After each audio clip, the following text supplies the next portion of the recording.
देश में कोरोना के मामले एक बार फिर से बढ़ने लगे हैं। मध्य प्रदेश, छत्तीसगढ़ में कोरोना पर लगाम लगाने की तमाम कोशिशें फेल होती जा रही हैं। कोरोना ने एक बार फिर से लोगों को ये सोचने पर मजबूर कर दिया है कि क्या देश एक बार फिर से लॉकडाउन की तरफ बढ़ रहा है।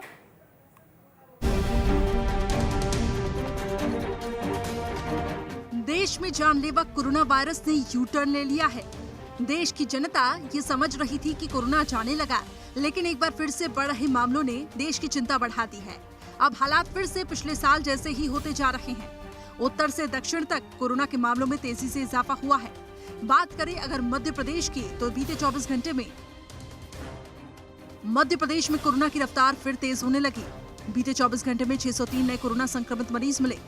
24 घंटे में कोरोना से 2 मरीजों की मौत हुई। छिंदवाड़ा, इंदौर में एक मरीज की मौत हुई। 24 घंटे में 360 मरीज ठीक हुए। एमपी में 2,67,176 लोग संक्रमण की चपेट में। 2,58,958 लोग ठीक हो चुके हैं। अब तक कोरोना से 4,335 मरीजों की मौत हो चुकी है। इंदौर में 219 नए केस मिले। भोपाल में 138 कोरोना संक्रमित मरीज मिले। जबलपुर में 26, ग्वालियर में 25, खरगोन में 16 नए केस सामने आए। एक्टिव मरीजों की संख्या 4,300 के पार पहुंच गई। एमपी में पॉजिटिव केस का आंकड़ा बढ़कर 4.1% तक पहुंच गया। कोरोना के बढ़ते मामलों को लेकर सरकार भी पूरी तरह से अलर्ट पर है। कोरोना को लेकर सीएम शिवराज सिंह चौहान ने समीक्षा बैठक की।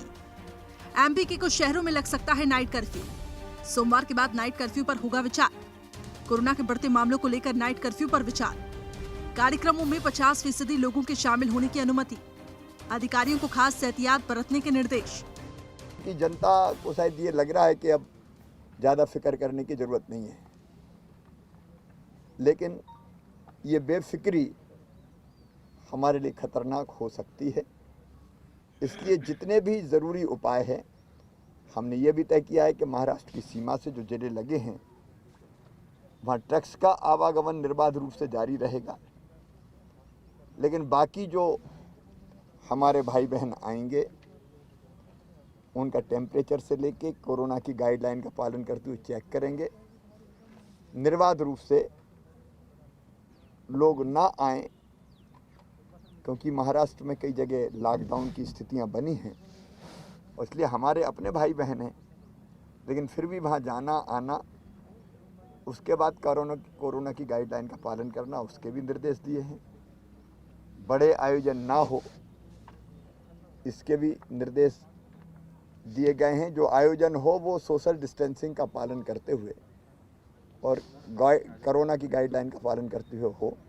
मैं प्रदेशवासियों से विनम्र अपील करता हूं कि संकट पूरे प्रदेश को फिर संकट में डाल सकता है, संक्रमण संकट में डाल सकता है, इसलिए सब सावधानी रखें। बात करें अगर छत्तीसगढ़ की, तो छत्तीसगढ़ में हालात भी कोरोना को लेकर लगातार परेशान करने वाले हैं। कोरोना पर लगाम लगाने की तमाम कोशिशें फेल होती नजर आ रही है।